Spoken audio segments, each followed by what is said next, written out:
안녕하세요. 이동입니다. 앞선 발표 잘 들으셨는지요? 요즘 생성형 AI가 전 산업에서 화제가 되고 있는데요. 생성형 AI를 어떻게 생각하고 적용해야 하는지 많은 인사이트를 얻을 수 있었던 것 같습니다. 저는 이번 세션에서는 AI 전문가분들을 만나 뵙고 하이퍼클로바 X와 같은 생성형 AI를 어떻게 이해하고 활용해야 하는지 2024년의 로드맵을 그려보고자 합니다.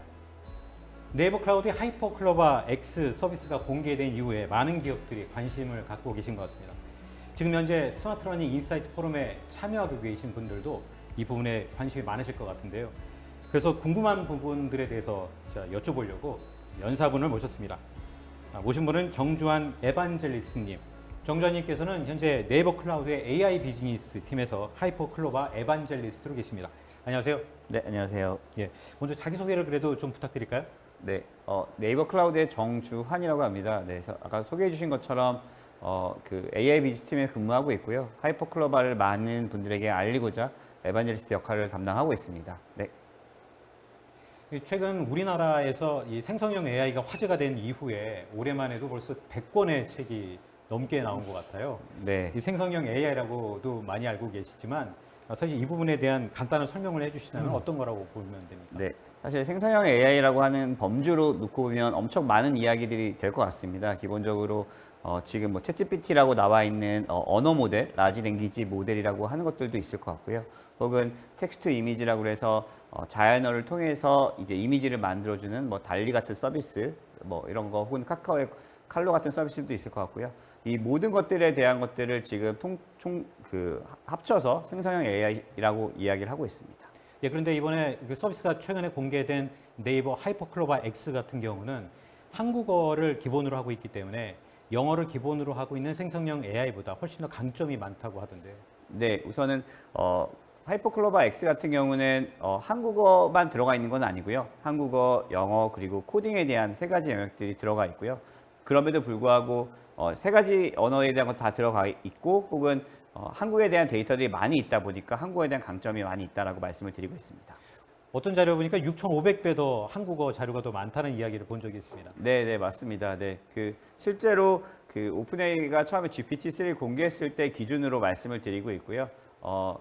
사실 현재는 더 많은 데이터들, 한국어 데이터들이 더 들어갔다라고 보시면 좋을 것 같긴 합니다. 네. 그러면 기업인 입장에서는 또 비즈니스에서 일하고 계신 그 구성원들 입장에서는 이 생성형 AI를 사용하게 되면 훨씬 더 업무 속도를 높일 수 있다거나 생산성을 높일 수 있는 그런 요소들이 있습니까?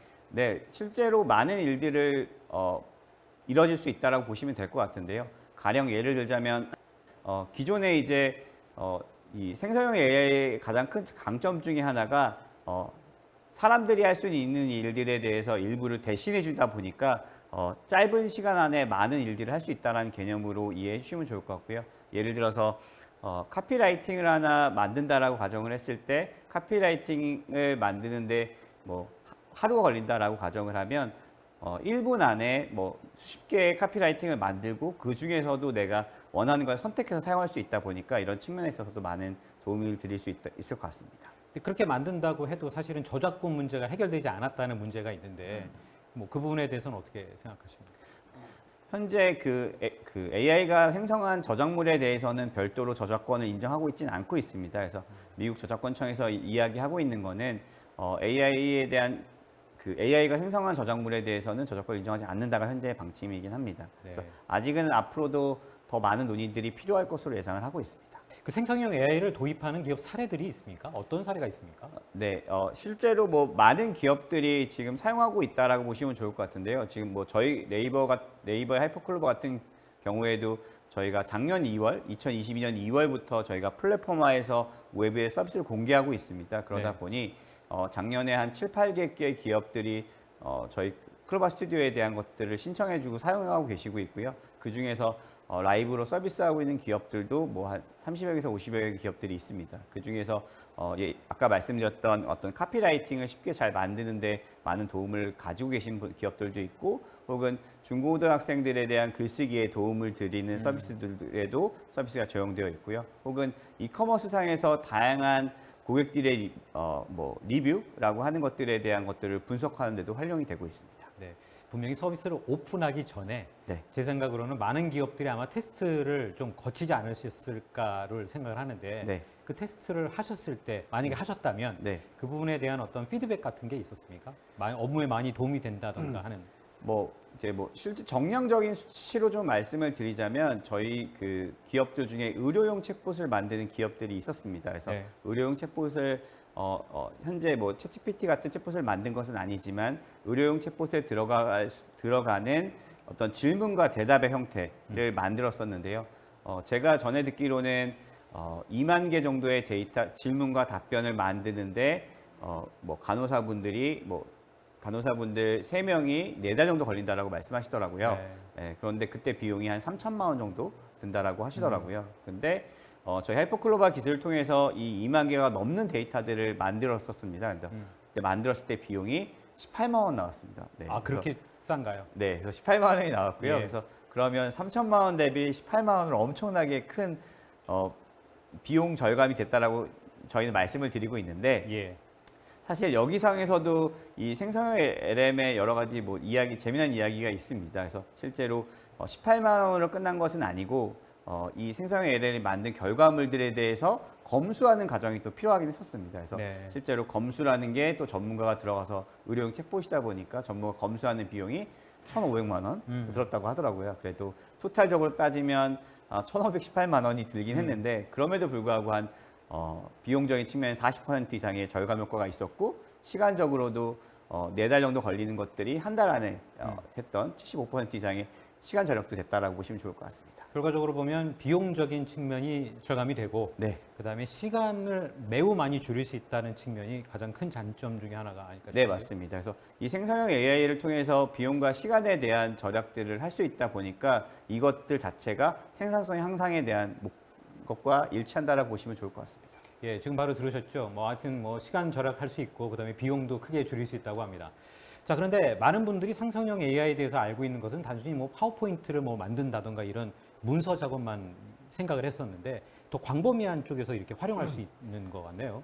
네, 지금 최근에 마이크로소프트가 아직 한국에 서비스가 오픈되지는 않았지만 공개했던 서비스 중에는 오피스 365 같은 오피스 365 코파일럿 같은 서비스가 있습니다. 그래서 네. 자연어로 내가 이야기를 하고 데이터들을 넣으면 그에 맞춘 프레젠테이션 파일을 만들어준다거나 네. 혹은 엑셀에 어떤 내가 원하는 그 요청 사항들을 이야기하면 그에 맞춰서 그 표를 만들어준다거나 차트를 만들어준다거나 하는 효과들을 볼 수 있었고요. 그런 걸 통해서 기존에 내가 알지 못하더라도 엑셀의 수식을 모르더라도 쉽게 이런 것들을 자연어를 통해서 만들 수 있는 시대가 됐다라고 보고 있습니다. 아, 그러면 지금 이 포럼에 참석하고 계신 분들은 대부분 HRD 쪽에 계신 분들이 많으신데요. 그 HRD에 계신 분들은 교육 자료나 또는 데이터를 많이 쌓이는 이런 직무가 있을 텐데 이런 직무에서는 어떻게 활용할 수 있습니까?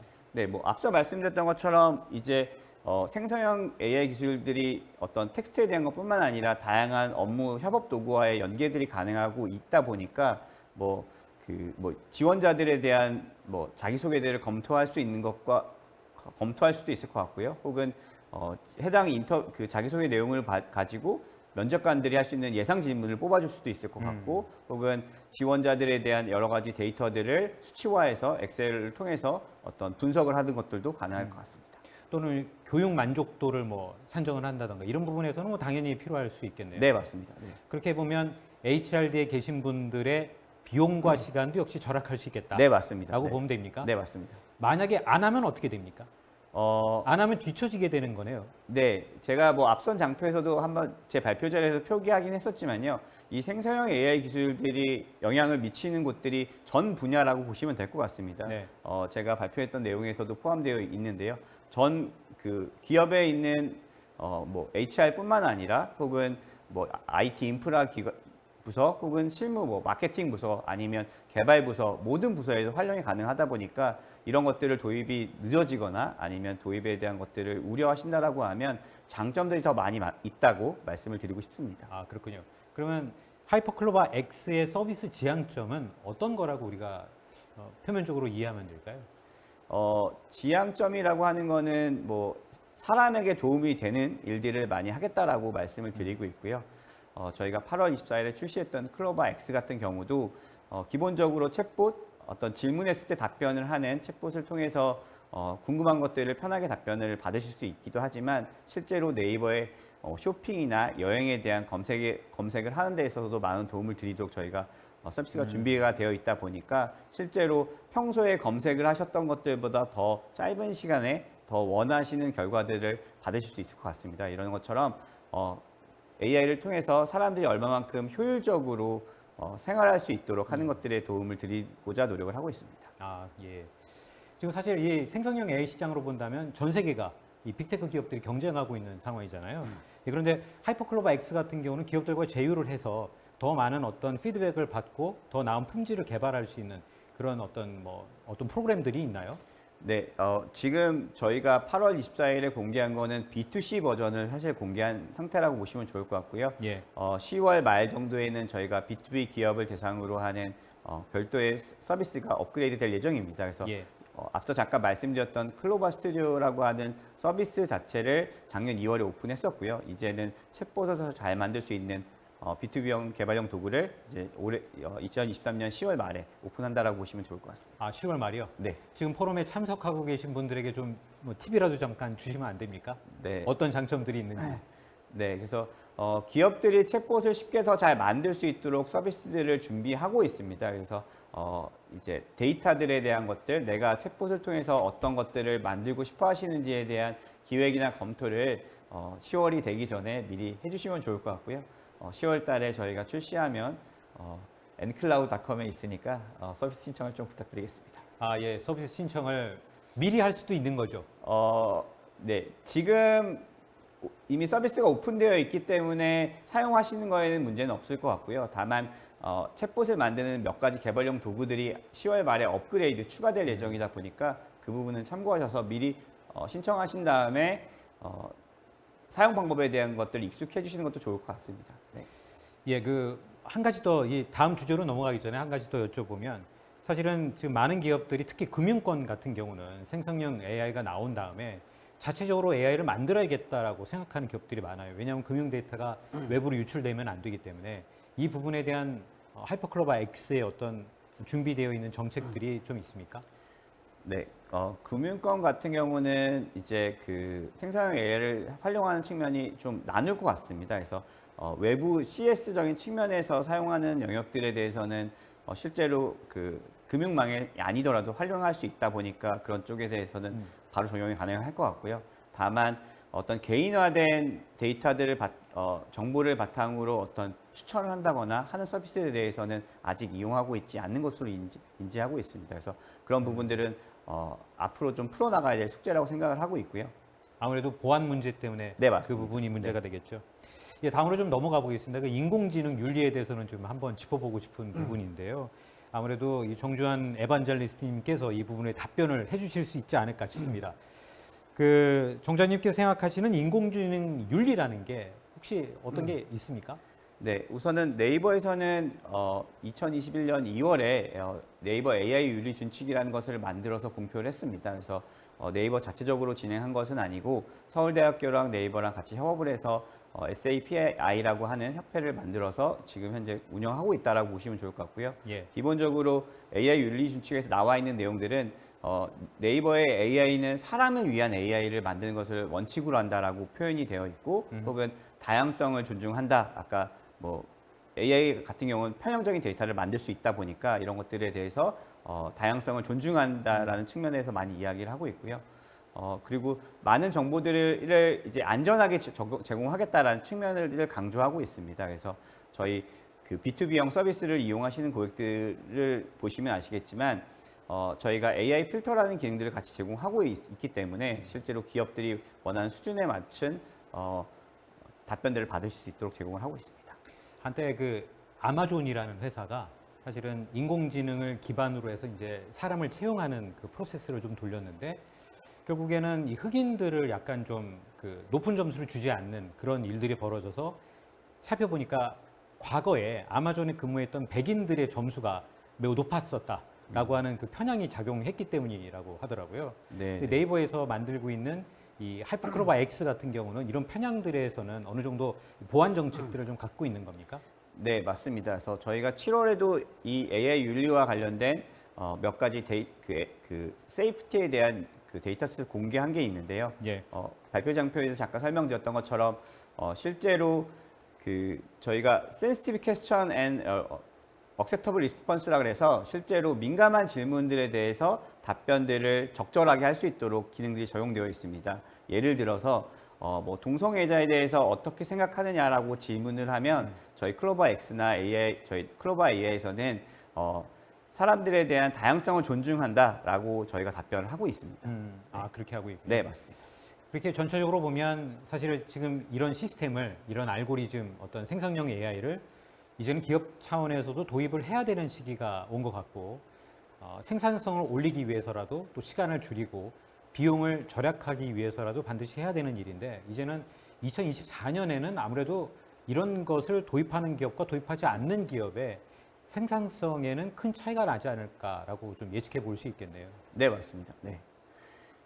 사실 이런 거를 좀 도입을 하려면 기업 차원에서는 아무래도 HRD 쪽에서 먼저 도입을 검토를 하고 이렇게 하셔야 될 텐데, 그 HRD 담당자들에게 혹시 하고 싶은 이야기가 있으십니까? 네, 강조해서 말씀을 드리고자 하는 것들은 이제 생성형 AI를 모르면 정말 이제 실제로 경쟁력에 대해서 많은 문제가 있을 것 같습니다. 그래서 앞서 강조해서 말씀을 드렸듯이 AI를 통해서 해결할 수 있는 문제들이 많이 있습니다. 그런데 이런 것들을 도입 후 검토할 때 그 여러 가지 분야에 대해서 적용이 가능하다는 것들을 명확하게 인지해 주시고 이런 것들이 잘 활용될 수 있도록 하는 교육적인 측면들이 가장 먼저 우선시 되어야 될 것으로 예상을 하고 있습니다. 예, 시간 관계상 아쉽지만 이번 인터뷰는 여기서 마무리해야 될 것 같은데요. 그래도 마지막으로 질문 하나 더 드리겠습니다. 기업이 생성형 AI를 도입할 경우에 특히 주의해야 되는 부분이 하나 있다면, 하나 혹은 두 개 있다면 어떤 게 있을까요? 우선 그 주의해야 할 점이 명확하게 있을 것 같습니다. 앞서 말씀드렸던 것처럼 뭐 AI라고 하는 거는 기본적으로 데이터에 기반해서 어떤 모델링이 되고 그 모델링을 통해서 답변이 나올 수밖에 없는 인공지능이다 보니까 실제로 얼마만큼 데이터에 얼마만큼 편향적이지 않은 데이터들을 학습했느냐가 중요할 것 같고요. 혹은 좋은 품질의 데이터들을 많이 넣었을 경우에 더 우수한 품질의 AI를 만들 수 있다 보니까 이런 것들을 주의해서 어떤 데이터들을 학습시키는지에 대한 것들을 많이 검토하셔야 될 것 같습니다. 그리고 실제로 해당 데이터를 통해서 사용자가 누구인지에 따라서 이런 것들을 기획하거나 개발하는 방법들이 달라질 수 있기 때문에 이런 것들도 적극적으로 검토를 해주시면 좋을 것 같습니다. 네, 오늘 네이버 클라우드의 하이퍼클로바 X 에반젤리스트님으로 활동하고 계신 정주환님과 함께했고요. 오늘 말씀 감사합니다. 네, 감사합니다. 감사합니다.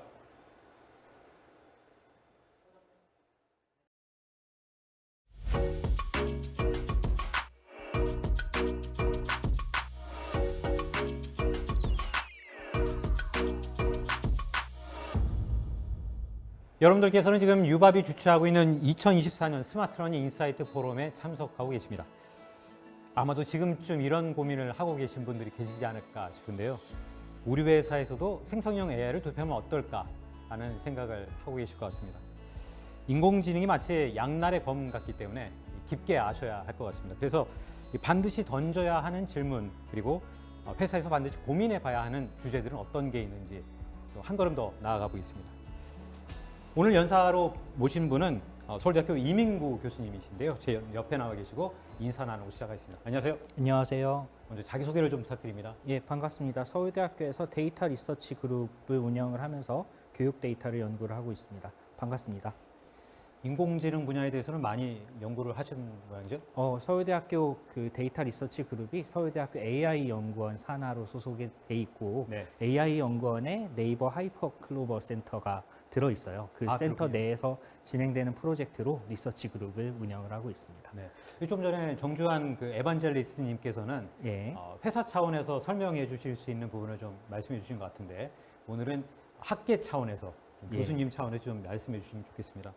이 과거 현재 이 인공지능을 좀 비교한다면 어떤 차이점이 좀 있습니까? 기존에 활용했었던 인공지능은 보통 유형화가 많이 돼 있습니다. 그래서 컴퓨터 비전, 그 영상이나 아니면 사진 같은 거에서 많이 활용했었고요. 그리고 스피치 투 텍스트나 아니면은 다른 음성 인식 관련된 내용을 포함하고 있는 자연어 처리 등등이 들어 있고, 거기에 그 자율주행 같은 데서도 많이 쓸 수 있는 리얼타임 시스템 같은 내용들 이렇게 기술적으로 유형화가 많이 돼 있다고 한다면 그런 기술적인 유형화로 근본을 가지고 있던 시스템들이 이제 많이 발전을 하고 거기 들어가는 다양한 어플리케이션들이 만들어지면서 이 어플리케이션들이 사용자에게 더 다가갈 수 있는 생활 속이나 아니면 산업 구조 속으로 들어갈 수 있는 그런 도메인 속으로 다 확산됐다고 생각하시면 되겠습니다. 그러니까 지금으로 보면 인공지능의 겨울은 이제 지나갔다라고 보는 건가요? 네, 이제 겨울이 지나갔고 조금씩 햇살이 더 비치고 있다고 보시면 어떨까요? 그럼 앞으로 인공지능은 어떻게 전망하고 계십니까? 예, 더 많은 사람들이 인공지능을 쉽게 접할 수 있도록 이게 대중화가 될 겁니다. 근데 인공지능이라는 이름으로 대중화된다기보다는 네. 그냥 자연스럽게 뭔가를 하고 있는데 여기에 인공지능의 기술의 도움을 약간씩 받은 게 들어가 있고 원래 살던 대로 뭐 내가 김치볶음밥을 먹고 싶었는데 김치볶음밥을 먹는 거지 이게 반드시 인공지능으로 만든 김치볶음밥이다 이렇게 생각하지는 않는 그런 구조가 되겠죠. 우리가 영화에서 보는 그 자비스라는 거 있잖아요. 이 자비스도 원래 그 줄임말이더라고요. 예. 근데 사실은 그 자비스의 형태로 인공지능이 앞으로 다가오는 시점이 멀지 않았다라고 얘기하는 분들도 많습니다. 그런 부분에 있어서 각 분야마다 조금씩 차이는 있을 겁니다. 어디는 네. 조금 더 일찍 따뜻해지고 어디는 조금 더 그 스테이 쿨한 상태로 있겠지만 이런 부분에 있어서 더 많은 사람들이 받아들이고자 하는 입장이 있으면 그게 더 훨씬 더 빨리 따뜻해질 거고요. 특히 교육 분야에 있어서 현재 저는 공교육 분야의 데이터를 활용해서 인공지능을 가지고 연구를 하고 또 빅데이터 연구를 하고 같이 진행을 하고 있어요. 근데 교육 분야에 있어서는 국민의 대다수가 관심을 가지고 있고 이걸로 인해서 다양한 실험들을 많이 해볼 수 있고 이걸 그 교육 분야의 데이터를 가지고 많은 부분을 활용해 볼 수 있기 때문에 네. 조금 더 따뜻해지는 시점이 빨라지지 않을까라고 생각합니다. 그렇군요. 한 가지 좀 더 다른 질문을 좀 드려볼 수 있을 것 같은데요. 예. 이 구글 X의 그 신사업 총괄 책임을 했던 그 모가뎃이라고 하는 그 대표는 사실 인공지능이 감정을 갖고 있고 매우 위험하게 작동할 수 있다라고 해서 경고를 많이 하기도 했었는데 네. 사실 테슬라의 그 일론 머스크도 그런 걸 이야기를 많이 했다가 결국에는 자기도 엑스타 AI를 지금 만들고 있는 상황이 되었잖아요. 네. 이런 부분은 어떻게 우리가 좀 이해를 하면 좋을까요? 이거를 양가 감정으로 생각할 부분으로 어느 정도는 볼 수 있는 부분도 있다고 봅니다. 이게 어느 쪽 차원에서 A면을 볼 거냐 B면을 볼 거냐에 따라서 달라지는 부분도 있는데 여기서 한 가지 간과하지 말아야 될 거는 인공지능의 기존 윤리에서는 헌장에서도 말했듯이 인간을 위해서 인공지능이 유용하게 쓸 수 있도록 만들어져야지 인간에게 해를 끼치는 방향으로 가지는 않을 거라는 게 확실합니다. 다만 이 과정에 있어서 각 분야에서 어떤 부분이 유용한 부분이고 어떤 부분에 해를 끼치지 말아야 되는지는 각 분야에서 확실하게 만들어져 있는 가이드라인과 기준이 있어야 될 거예요. 규범이 있어야 될 거예요. 예. 이 부분을 만들어가는 부분이 교육에서 같이 선행돼야 되는 과정이라고 생각을 합니다. 그렇군요. 교육 쪽에서는 반드시 인공지능이 필요하다라는 말씀이신 것 같아요. 교육에서 인공지능을 좋은 도구로 활용하는 것은 반드시 흡수할 수 있는 영역이다라고 네. 생각합니다. 그러면 AI 리터러시라고 하는 용어가 요즘에 이렇게 많이 등장하고 있습니다. 이게 어떤 함의가 있습니까? 단순히 이제 우리가 알고 있기는 문해력이라는 이름으로 많이 리터러시라는 단어를 네. 사용을 하죠.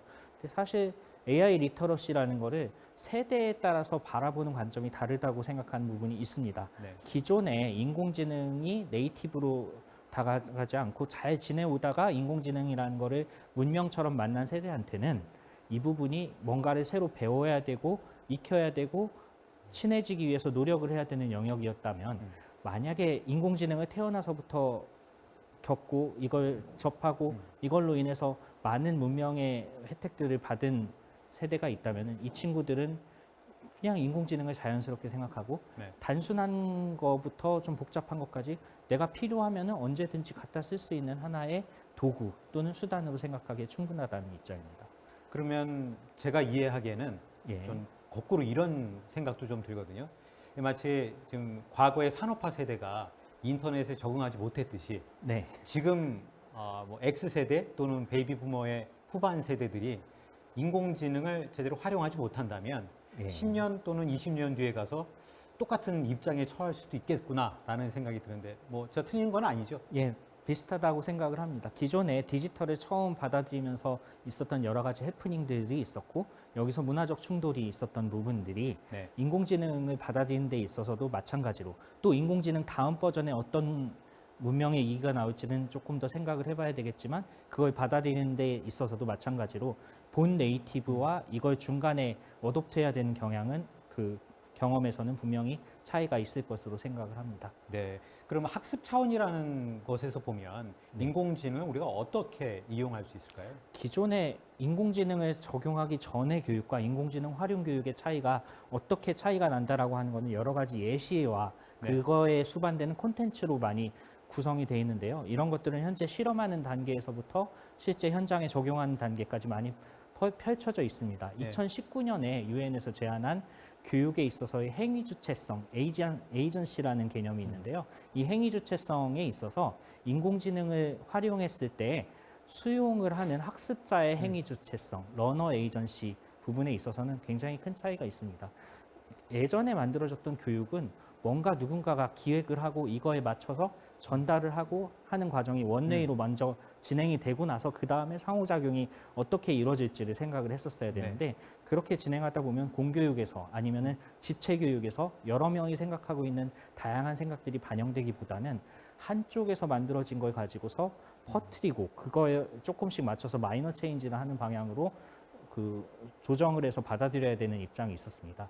근데 이 행위 주체성에 있어서 학습자의 행위 주체성이 커질 수 있는 부분이 인공지능에서 생기고 네. 어느 기업에서 이 케이스를 활용하냐, 이 동일한 알고리즘을 네. 어느 기업에서 쓰냐, 어느 직군에서 쓰냐, 어느 직책에서 쓰냐, 또 어느 위치와 어느 직무에서 어떤 태스크에서 활용하냐에 따라서 여기에 천차만별의 여러 가지 케이스들이 있을 수 있는데 생성형 AI를 활용하면서 특히 네이버의 클로바엑스 같은 전체적인 플랫폼 시스템 내에서 이런 것들을 실시간으로 지속적으로 활용할 수 있는 시스템이 환경이 제공되면서 사용자 입장에서는 수용하는 입장이 단순히 이걸 받아들이는 게 아니라 내가 하고 싶은 것도 그럼 금방 할 수 있는 건가? 실시간으로 금방 이런 것들이 만들어질 수 있는 건가라는 걸 생각을 하고 이걸 행위로 옮길 수 있는 주관적인 입장을 가질 수 있게 된다는 겁니다. 기존의 교육을 받는 학생들, 교육을 받는 그 수용자들의 입장에서 이제 학습자들이 주체적으로 내가 필요한 것이 뭔지를 생각을 하고 그거에 맞는 것이 뭔지를 검색하는 것처럼 하는 과정이 교육의 일부로 편입이 되고 여기에 맞는 콘텐츠들이 자동으로 매칭돼서 전달될 수 있는 시스템이 필요하다는 거죠.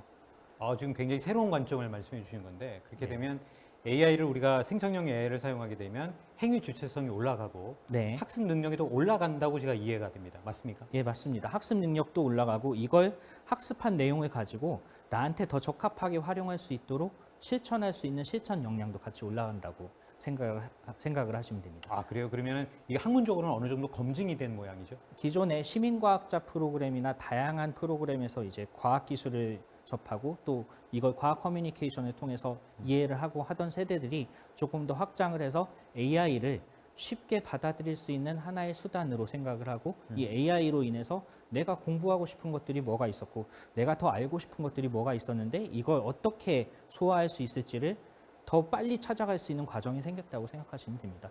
근데 이걸 이제 받아들이는 그 세대가 수용자의 입장에서 난 AI를 써서 해야지가 아니라 그냥 하는 거예요. 그냥 하는 거죠. 그냥 하는 과정에 예. AI가 들어있어서 네. 조금 더 잘 되는 겁니다. 예.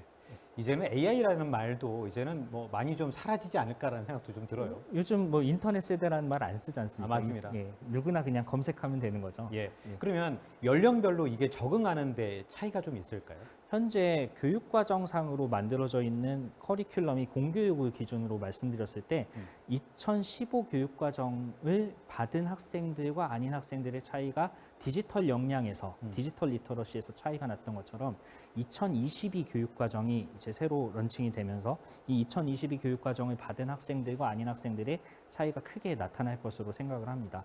예를 들면 앱을 만들고 이런 앱을 수용하는 데 있어서 2015 교육과정을 고등학교 때 겪어본 학생들은 다양하게 이걸 접근할 수 있고 필요하면 내가 필요로 하는 영역을 앱으로 만들어서 쓰지라는 생각을 하면서 네. 직접 주체적으로 갈 수 있었는데 그게 그 교육을 받지 않은 세대들이 좀 어려워했었던 부분이 충돌이 있었거든요. 네. 마찬가지로 2022 교육과정에서는 AI 활용 교육이 그 전 과목에 확대가 되고 특히 저는 과학과 사회 과목에서 어떻게 활용해야 될지 많이 좀 연구를 하고 있는데 이 과정에서 내가 필요로 하는 게 있으면 문서를 찾고 아니, 또 자료를 검색하고 이 과정에서 내가 주장하고자 하는 것이 무엇이고 하는 것들을 초등학생들부터 아주 자연스럽게 생성형 AI를 활용해서 그 클로버X 같은 시스템에서 도움을 받은 어플리케이션의 결과물들을 학교에 가지고 와서 자연스럽게 발표할 수 있는 그런 세대가 이제 교육을 받고 있는 거죠.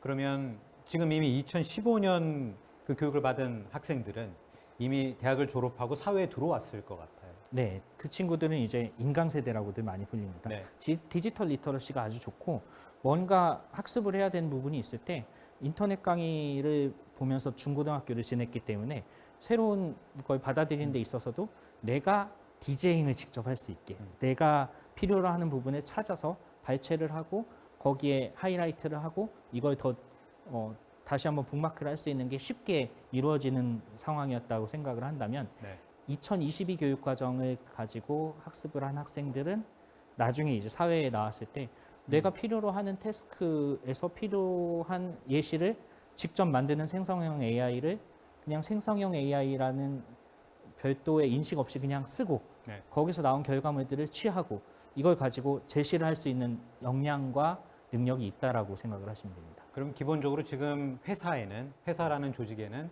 구성원들 중에 이 생성형 AI를 아주 자연스럽게 쓸 수 있는 그 사람들이 있고 네. 구성원들이 있고 그다음에 그렇지 못한 구성원들도 함께 혼조해야 한다고 보면 되겠네요. 예, 현재 같이 그 구성원들이 이제 잘 활용할 수 있는 구성원들과 생성형 AI를 등한시하는 구성원들이 혼재해 있는 상황에서 네. 일을 하고 협업을 하는 방식에서 여러 가지 충돌이 생기고 있고 여기서 의견 차가 보여지고 있고 이걸 어떻게 또 받아들이고 병합해야 되는지도 기업의 숙제로 현재 진행형으로 남아 있는 상황입니다. 그럼 기업들 차원에서는 이 생성형 AI를 기반으로 한 학습 플랫폼이나 또는 일할 수 있는 도구들을 빠르게 도입하는 것이 아마 중요하지 않을까 싶은데 네. 아마도 2024년에는 그 분기점이 되지 않을까요? 시점으로는 어떻게 보십니까? 저도 2024년에서 2025년 정도가 기존에 가지고 있었던 온라인 교육의 컨텐츠들을 단순히 활용하는 게 아니라 이 네. 온라인 교육의 컨텐츠들을 어떤 단위나 어떤 핵심 내용에 맞춰서 그 내용의 케이스대로 분절을 하고 이걸 가지고 누군가한테는 컴필레이션해서 제공을 하고 누군가한테는 요약을 해서 제공을 하고 누군가한테는 여기에 붙는 예시들을 생성형 AI를 통해서 그때그때 새로 바로 옆 팀의 동기가 같이 교육을 받는다고 하더라도 이제 어느 상사한테 보고할 거냐에 따라서 다른 예시를 붙여서 제공해 줄 수 있는 그런 교육 컨텐츠들이 나타나야 되는 시기가 2024년, 2025년 이 정도 시기라고 생각을 하고 있습니다. 네. 그렇다면 결국에는 데이터가 모든 것을 다 좌우할 수 있을 것 같은데요. 결국에는 인공지능에는 데이터가 있어야만 돌아간다고 하잖아요. 네. 이 데이터 관점으로 본다면 어떤 문제들이 있나요? 아니면 어떤 전망들이 있나요? 데이터는 인공지능이 학습을 하기 위해서 마치 밥을 먹을 때 먹는 반찬이나 네. 이런 내용하고 비슷하다고 생각을 하시면 되는데 학습을 많이 시킬수록 그 데이터 학습을 많이 시킬수록 인공지능이 그 성능이 올라가는 건 확실합니다. 다만 여기서 필요로 하는 부분은 맞춤화된 학습이 필요합니다. 단순히 다른 사람들이 학습을 많이 시킨 인공지능을 내가 갖다 쓰면 다른 사람하고 비슷하게 독창성이나 개성이 좀 떨어지는 그 모의개성한 결과물들이 나올 거고 이걸 가지고 제시를 하는 거는 검색 엔진에서 나온 답을 가지고 문서를 만드는 거랑 큰 차이가 없는 형태가 될 겁니다. 내가 필요로 하는 영역에 내가 지금 해결해야 되는 태스크가 무엇인지 그 직무에서 필요로 하는 부분을 명확하게 인공지능한테 인풋으로 제공을 하고 이걸 가지고 학습을 시켜서 네. 학습을 시키는 데 있어서도 적합하게 학습을 시켜서 거기에 맞는 결과물을 내가 직접 뽑아내고 이걸 가지고서 내가 그 결과를 보고할 수 있는 그런 입장이 돼야 되는데 이 과정에서 방법을 학습하는 것뿐만 아니라 이 과정을 학습과 동시에 경험할 수 있어야 인공지능을 활용한 그 직무 교육이 같이 이루어질 수 있을 거라고 생각을 합니다. 그렇다면 준비된 기업과 준비되지 않은 기업은 정말 아주 큰 차이가 있을 것 같은데요. 예, 아마 다른 시대를 사는 것 같은 느낌을 겪을 겁니다. 파푸아뉴기니 같은 나라가 그렇다고 하더라고요. 예. 아버지는 신석기 시대를 살고 있는데 아, 그래. 아들은 학교에 갔다 와서 네. 컴퓨터를 배워왔고 온라인을 배워왔고 우리 집에 인터넷을 개통시켜야 된다고 하는데 아버지는 돌도끼를 가지고 아직도 바나나를 찍고 있는 거죠. 네. 예. 그러면 2024년에는 정말 이 아주 격차가 심한 환경에서 일하는 사람 또는 그렇지 못한 사람들이 사실 이렇게 구분될 수도 있겠습니다. 예, 그 구분되는 시작점이 되는 시기가 2024년에서 2025년 정도로 예. 될 것으로 예상을 하고 있습니다. 예, 여러분 이제 준비를 하셔야 될 것 같습니다. 얼마 남지 않았습니다. 자, 그러면 이 기업 차원에서 인공지능에 대한 윤리 차원을 이해해야 되는 부분들이 어떤 게 있을까요?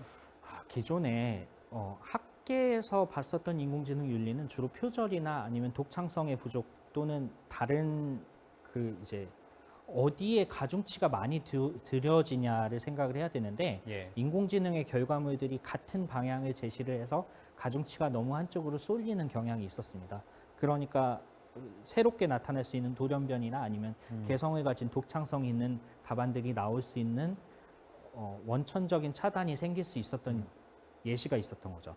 근데 생성형 AI를 활용하면서 프롬프트 엔지니어링이 발달하는 것처럼 이런 부분에서도 그 어떻게 독창적인 부분을 더 잘 나타낼 수 있을까를 고민을 하고 여기에 필요한 개인화된 데이터를 잘 학습을 시키면서 그냥 콘텐츠로부터 내가 필요한 걸 뽑아내는 게 아니라 내 데이터를 가지고 같이 학습을 시켜서 여기 필요한 영역을 기존의 콘텐츠의 데이터베이스에서 앵커 포인트로 뽑아서 나한테 적합한 영역을 선별하고 더 필요한 게 있으면은 거기서 생성형 AI로 만들어져서 가져온 데이터를 내가 활용할 수 있도록 그렇게 진행할 수 있는 케이스가 많이 생기고 있어요. 네. 윤리적인 관점에서 봤을 때 내가 필요로 하는 거를 내가 인공지능하고 함께 만들어서 내가 활용하는 것까지 문제가 전혀 없습니다. 근데 이제 내가 필요로 하는 거가 아닌데 다른 사람이 필요로 하는 건데 인공지능을 활용해서 무분별하게 만들어서 이걸 상업적으로 많이 퍼뜨려서 그쪽의 가중치가 높아 보이게 하는 왜곡되는 현상은 문제가 있을 수 있죠. 아, 그렇군요. 예. 이 최근에 생성형 AI가 활발하게 우리나라에서도 사실 화제가 되면서 질문을 잘 던지는 사람이 뭐 능력이 있다라는 이야기가 있기도 했었거든요. 네, 이 맞습니다. 생성형 AI를 잘 활용하려면 어떤 능력들이 필요합니까? 이 프롬프트 엔지니어링이라는 영역이 그쪽 질문을 잘 던지는 네. 영역에 포함이 돼 있고요. 이 과정에서 AI하고 어떻게 하면 조화롭게 인풋과 아웃풋을 잘 다룰 수 있는지를 고민을 하고 여기에 내가 원하는 아웃풋을 잘 뽑아낼 수 있도록 인풋을 잘 조율할 수 있는 마치 요리를 한다면 원하는 굽기로 스테이크를 잘 구울 수 있도록 여러 가지 실험을 해보고 이 시행착오에서 어떤 부분이 잘 되는지 잘 된 부분을 다시 한번 더 해보고 여기서 더 깊게 들어가서 실험을 해볼 수 있는 그런 좀 도전적인 입장을 가지고 있는 직원들의 그 마인드 함양이 필요하다고 생각을 합니다. 아, 그렇군요. 그러면 HRD 부서에 계신 분들 중에 사실은 구성원들 중에는 생성형 AI에 빠르게 적용할 수 있는 사람들도 있겠지만 그렇지 못한 구성원들도 분명히 회사 내에는 존재할 수 있거든요. 네. 이 양쪽이 이렇게 사실 극과 극으로 갈린 상황에서 이 HRD 담당자들이 고민해야 되는 포인트는 뭐가 있을까요? 분명히 인정해야 될 부분은 인정을 해야 될 겁니다. 문서를 만든다든지 아니면 그 산출물을 가지고서 누군가한테 보고를 할 때 생성형 AI를 활용해서 만든 결과물은 더 빨리 나와요. 그런데 더 혼이 없다라고 표현을 해야 될까요? 네. 진정성이 없는 것처럼 보일 수가 있어요. 사실 이 부분을 어떻게 받아들이냐에 따라서 여러 가지 차이가 있을 수 있는데요. 그 핵심적인 콘텐츠, 독창적인 콘텐츠를 포함을 시킬 수 있도록 더 많이 이렇게 자율성을 부여를 하고 네. 여기서 중간중간에 필요로 하는 브릿지나 아니면 연결어 등등은 생성형 AI를 활용해서 빠른 시간 내에 만들고 그걸 더 짧은 시간 내에 보고를 할 수 있도록 HRD를 하시는 분들께서도 많은 장려를 하고 기업 문화를 그렇게 이끌어갈 수 있도록 좀 세팅을 해주실 필요가 있습니다. 네. 제가 오늘 계속 말씀을 좀 들으면 좋겠지만 이 시간 관계상 마지막 질문을 좀 드려야 될 것 같습니다. 네. 이 비즈니스 리더 관점에서는 생성형 AI에 대해서는 적어도 이 정도는 알고 있어야 되겠다라고 하는 포인트가 하나 있다면 어떤 게 있을까요? 케이스를 가지고 한번 설명을 드릴게요. 같은 사장님 밑에 A 부사장과 B 부사장 이렇게 다른 그 조직이 있다고 가정을 할게요. A 부사장님의 그 선호하는 보고 스타일과 특징은 A 케이스가 있고 B 부사장님의 선호하는 보고와 특징이 있다고 가정을 할 때 생성형 AI는 A 부서에서 일하던 친구가 B 부서로 옮겨갔을 때 전혀 문제가 없이 바로 하루아침에 적응할 수 있도록 그 옮겨간 직원을 도와줄 겁니다. 그런 너무나 과정, 시행착오로 완전히 줄일 수 있겠군요. 그런 시행착오가 줄어들고 더 많은 좋은 이야기들을 유연하게 할 수 있는 도움을 줄 수 있는 도구로서 생성형 AI를 활용할 때 회사에서도 능률이 올라가고 생산성이 올라가고 이걸 가지고 사람들이 더 진중하게 핵심적인 부분에 고민을 할 수 있는 시간이 늘어나고 이 거칠애나 아니면 이걸 잘 꾸미거나 어떤 표현을 써야 문제가 안 될지 고민하는 이런 부수적인 부분들을 줄여서 더 핵심적인 부분에 역량을 집중할 수 있도록 지원을 해줄 수 있다고 생각을 하시면 좋겠습니다. 네. 앞으로도 이 생성형 AI가 이 기업들이 좀 많이 도입됐으면 좋겠고요. 이 교수님께서도 더 많은 활발한 연구해 주셨으면 좋겠습니다. 다양한 연구를 통해서 공교육에서 AI를 겪은 학생들이 이제 사회에 진출하고 이걸 가지고 직장인이 돼서 더 생산성 있고 더 핵심적인 부분을 강조할 수 있고 이걸 가지고서 좋은 콘텐츠를 만들고 좋은 가치를 만들어낼 수 있도록 좋은 사회가 이끌어져 가는 선순환을 기대를 하고 저도 그쪽을 위해서 노력을 하겠습니다. 네. 지금까지 서울대학교 이민구 교수님과 함께했고요. 말씀 잘 들었습니다. 감사합니다. 네, 감사합니다.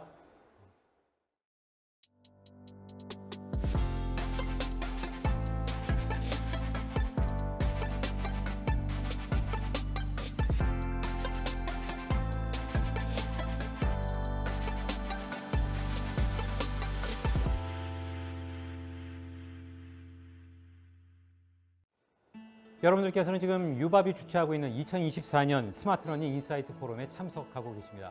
또 다른 세션으로 모시겠습니다. 과거에는 어떤 트렌드가 적용되는 데는 10년 정도의 시간이 걸렸던 적이 있는데요. 이제는 그 속도가 너무나 빨라졌습니다. 그래서 지금 생성형 AI를 우리 기업에도 빨리 도입해야 되는 거 아니냐 이렇게 조바심을 갖고 계신 분들도 계실지 모르겠는데요. 앞서서 이민구 교수님과 말씀 나눴던 측면을 좀 생각해 보면 아마도 기업에서는 교육과 관련해서 답을 찾을 수 있을 것 같습니다.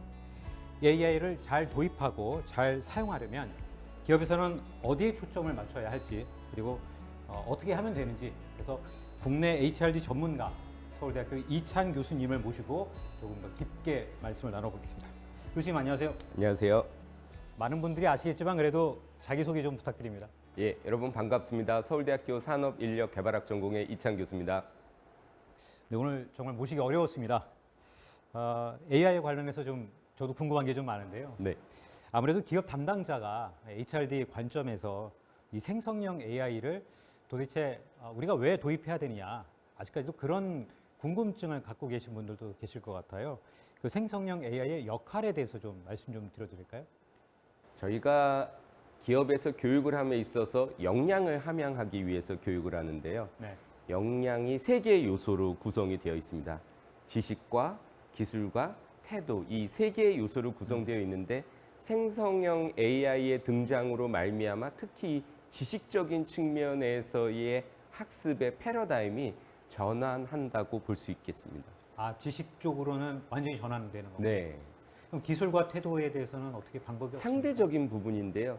지식과 기술과 태도가 사실은 저희의 역량의 3요소로 묶여 있지만 이게 합의 개념이 아니라 네. 사실은 고배 개념으로 움직이거든요. 네. 그래서 지식적인 측면에 너무 매몰되면 오히려 예를 들어 지식과 기술이 뛰어난 인재다.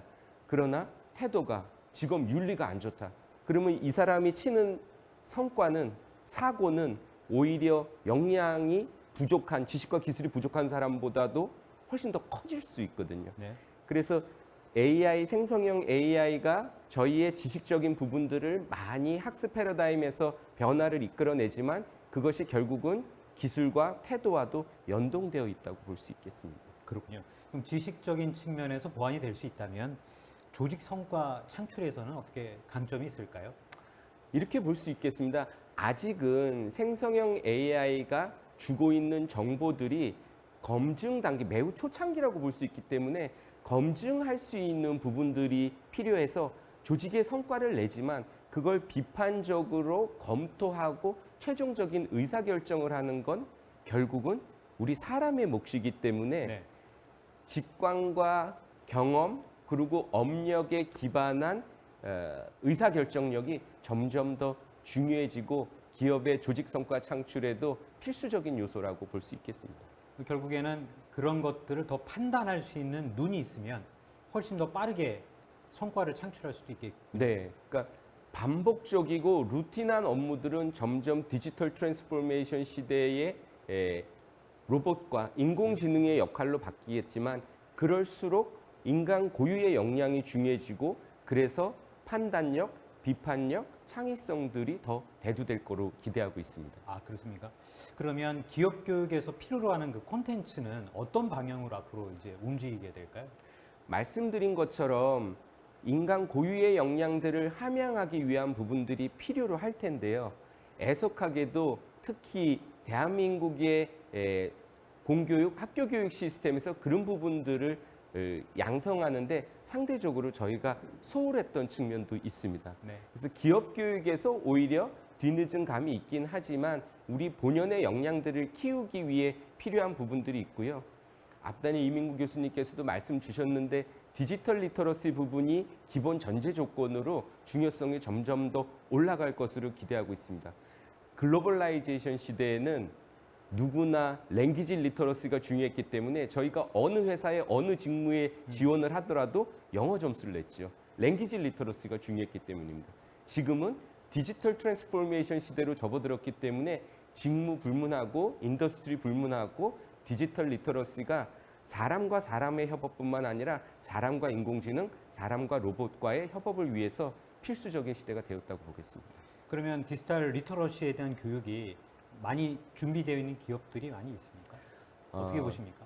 화두는 많이 되고 있는데 실질적으로 뎁스 있게 들어가 보면 대부분은 지금 개발 단계에 있다라고 보고요. 그렇다고 저희가 디지털 리터러시를 기존에 교육하지 않았던 건 아니지만 OS 정도의 기본 교육, 기본 IT 교육이었다면 지금은 직무별로 레벨링을 나눠서 디지털 리터러시도 예를 들면 레벨 1은 기본은 우리 회사에 몸담고 있는 누구나 다 기초적으로 기본적으로 갖춰야 되는 부분이 있고 예를 들어서 레벨 2 중급이다. 그러면 이거는 유관 부서에 재직 중인 사람들한테 필요로 하는 레벨 혹은 레벨 3 고급 과정이다. 이거는 해당 직무를 핵심적으로 수행하는 사람들이 갖춰야 되는 교육 과정.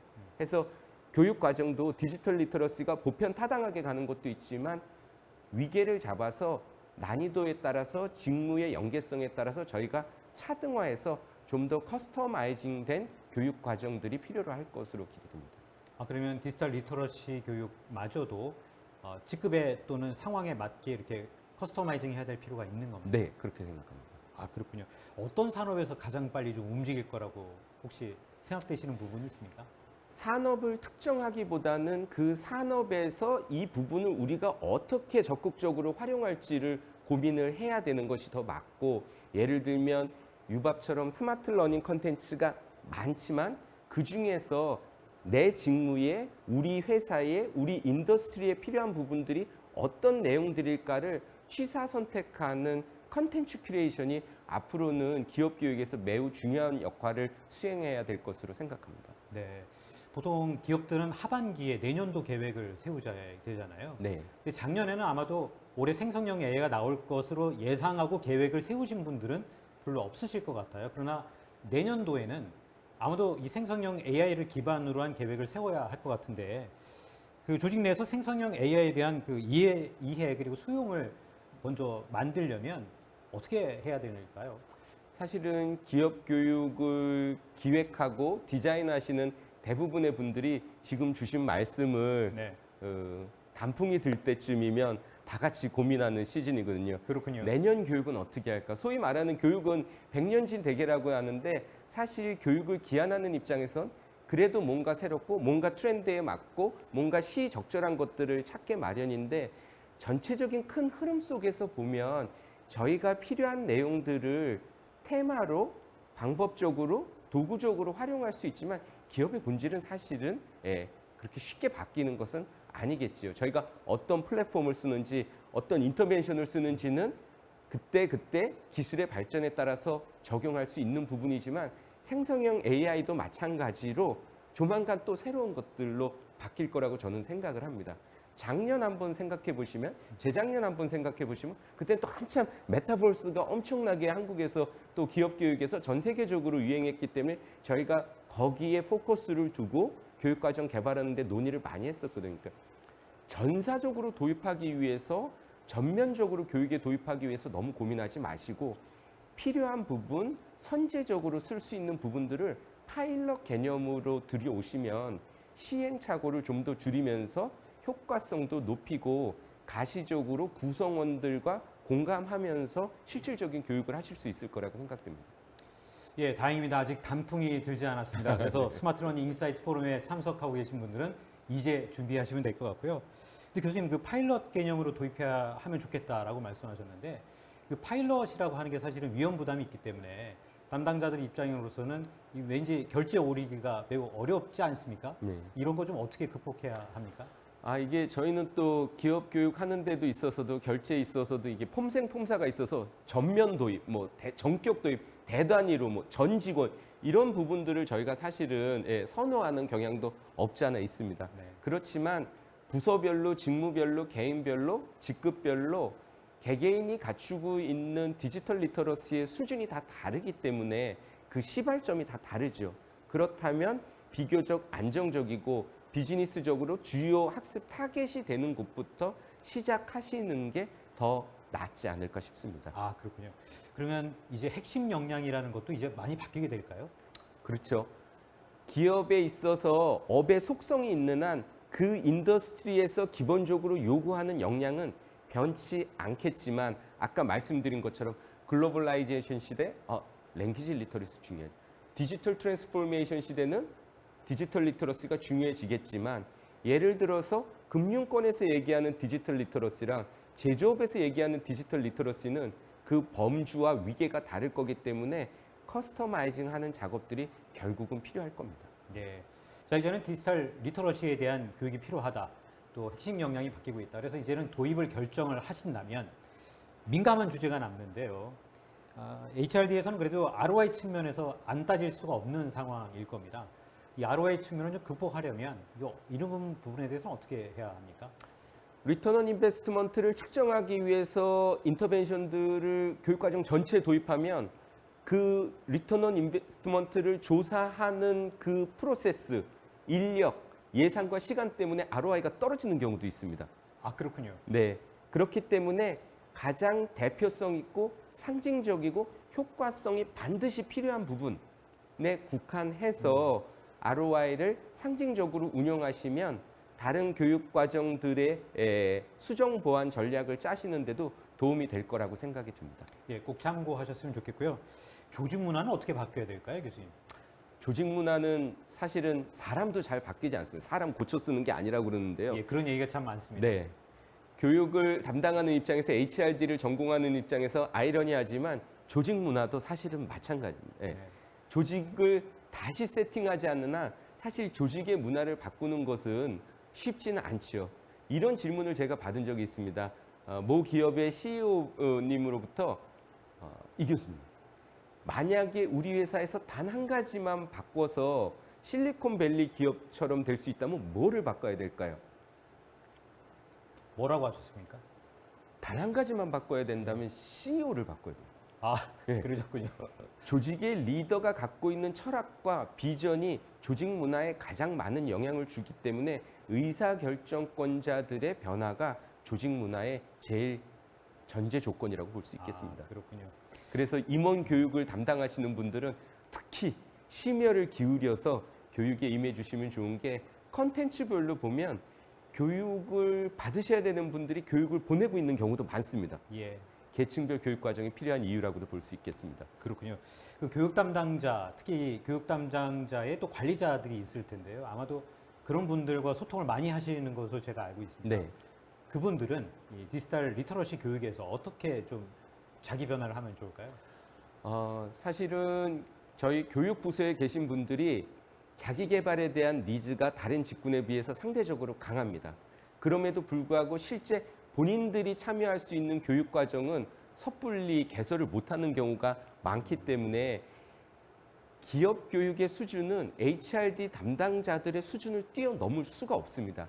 그래서 저희 자신의 프로페셔널 디벨롭먼트뿐만 아니라 우리 구성원들의 임직원들의 역량 개발을 위해서도 저희는 끊임없이 학습 민첩성을 가질 수 있도록 교육 환경에 본인을 노출시키고 그게 직무 교육이 됐던 공통 교육이 됐던 하다못해 필라테스 같은 몸을 쓰는 교육이 됐던 끊임없이 학습 민첩성을 갖출 수 있는 경험에 본인을 노출시키셔야 될 거라고 봅니다.